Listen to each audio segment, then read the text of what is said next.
मान सम्मान दिया इस चुनाव के माहौल में और आप सबसे मिलने का मुझे मौका मिला, इसके लिए मैं आजाद जी का बहुत बहुत धन्यवाद करना चाहता हूं। चुनाव का बिल्कुल बच चुका है। कल जोधपुर में हम लोगों ने नामांकन सभा को संबोधित किया। बहुत अच्छा माहौल जोधपुर लोकसभा क्षेत्र में है और ये सरहद का इलाका है। जैसा आजाद बोल रहे थे कि यहाँ पर सब लोग जुझारू हैं, कर्मठ हैं, जबान के पक्के हैं और हम लोग भी देख रहे हैं कि देश में जो लगातार वातावरण बदल रहा है। 10 साल से एक सरकार दिल्ली में है जो पूर्ण बहुमत लेकर, जनता का आशीर्वाद देकर 10 साल से शासन में है। आज इस चुनाव में हम लोगों को मूल्यांकन करना पड़ेगा कि 10 सालों में हमने बार बार वोट दिया, क्या हमारे नौजवान, हमारे किसान, हमारा मध्यम वर्ग, हमारे श्रमिक, हम सबके जीवन को क्या वो बेहतर कर पाए कि नहीं कर पाए। और इस चुनाव में बहुत सा गणित लगता है, लेकिन अंत में कांग्रेस पार्टी एक ही व्यक्ति को टिकट दे सकती है। तो हम सब लोगों ने व्यक्ति को टिकट दिया और मुझे पूरा विश्वास है कि राजस्थान में इस बार जो बदलाव की हवा है उसका पूरा असर बाड़मेर लोकसभा क्षेत्र में होगा और यहाँ पर भारी बहुमत के साथ कांग्रेस पार्टी चुनाव जीतेगी। मेरा आप सब लोगों से आग्रह है, आप सब पार्टी की विचारधारा से जुड़े हैं, कांग्रेस के कार्यकर्ता हैं, आप लोगों को समझना पड़ेगा कि देश में जो हालात निर्मित हुए हैं वो किस कारण से हुए हैं। आज विपक्षी पार्टियों को लगातार खत्म करने का काम केंद्र की सरकार कर रही है।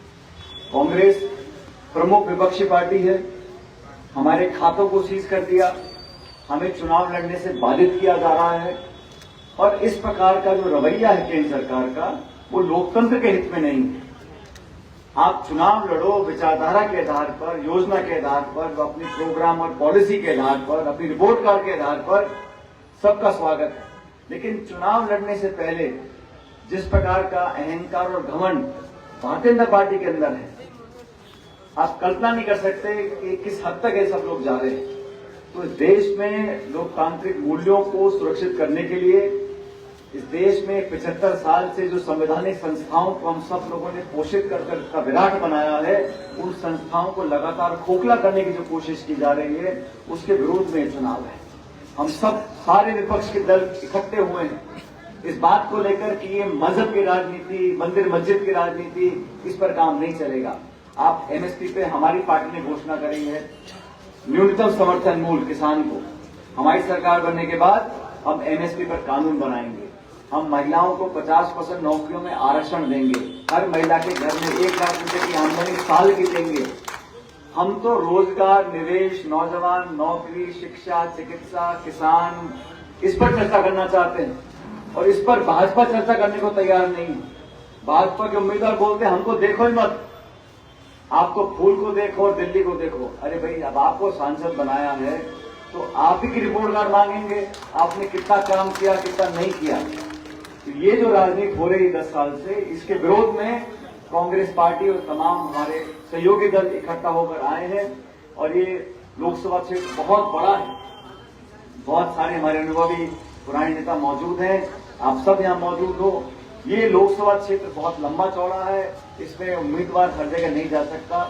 इसलिए हम सब मिलकर आज आपसे आग्रह करने के लिए आए हैं कि आज से लेकर मतदान के दिन तक हम लोगों को अपना मन बनाकर एक दूसरे का सहयोग करना है और 36 कौम को, सब लोगों को साथ लेकर आगे बढ़ना है। और बदलाव जब होगा, याद रखो दोस्तों, उन राज्यों में जहां भाजपा और कांग्रेस का सीधा मुकाबला है, उन राज्यों में कांग्रेस पार्टी को जरूर जीतना है, क्योंकि ये जिम्मेदारी हम लोगों की बढ़ जाती है जो इंडिया अलायंस के पार्टनर्स हैं। कांग्रेस प्रमुख दल है और पूरे देश को आज जरूरत है एक मजबूत विपक्ष की, और विपक्ष मजबूत तब होगा जब कांग्रेस मजबूत होगी। और बाड़मेर में तो यहाँ हमेशा से लोग कांग्रेस को चाहने वाले बहुत हैं और यहाँ पर जो माहौल मैं देख रहा हूँ जोधपुर में, बाड़मेर में कांग्रेस के पक्ष का माहौल है। और आज मैं बता रहा था हेमाराम जी को, मेरे खुद के क्षेत्र में आज नामांकन भरने जा रहे हैं हरीश मीणा जी टोंक में, तो मुझे यहाँ से बहुत जल्द टोंक जाना है, लेकिन फिर भी मैं कल शाम को बाड़मेर आ गया था। सब लोगों से मैंने मुलाकात करी है और मुझे खुशी इस बात की है कि सब लोग अपने मतभेद भुलाकर कांग्रेस पार्टी के पक्ष में काम कर रहे हैं और खासकर नौजवानों में बहुत ऊर्जा है, बहुत उत्साह है। इसको देखकर मुझे लगता है कि बदलाव होगा। पूरा देश देखना चाह रहा है कि राजस्थान में क्या परिणाम आएंगे, और पूरी दुनिया देख रही है कि हिंदुस्तान की आवाम, हिंदुस्तान के लोग इस गणतंत्र को मजबूत करने के लिए जागरूक हैं कि नहीं। लोकतंत्र की जड़ें हमेशा मजबूत रहें, घमंड और अहंकार की राजनीति को समाप्त करें, टकराव की राजनीति, प्रतिशोध की राजनीति, विभाजन करने की राजनीति तमाम एजेंसियों को लगा रखा है।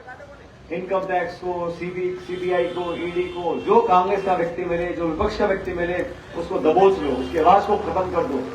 इस प्रकार की राजनीति कोई अच्छा संकेत नहीं है। इसलिए ये सिर्फ व्यक्तिगत चुनाव नहीं है, ये भविष्य का चुनाव है, और कांग्रेस को मजबूत करेंगे तो मैं समझता हूं देश में लंबे समय तक हम लोग एक ऐसा देश बना सकते हैं जहां पर सब लोग समृद्ध रहें, किसान मजबूत रहे, नौजवानों को एक भविष्य बेहतर बनाने की उम्मीद जगी रहे। मेरा आप सबसे आग्रह है कि हम मिलकर हमारे उम्मीदवार को, उमेदवार राम जी को मजबूती दें और कांग्रेस पार्टी को जिताएं। अभी ये आजाद साहब भाषण दे रहे थे, मैं देख रहा था कितना बदलाव आया है। पहले जब मुझे मिले थे तो एक लेखक के रूप में मिले मेरे को कि साहब मैंने किताब लिखी है, 8-10 साल हो गए मेरे बात को। फिर मैंने कहा तो किताब लिखते हैं, तो पता पड़ा छोटा मोटा धंधा पानी भी करते हैं।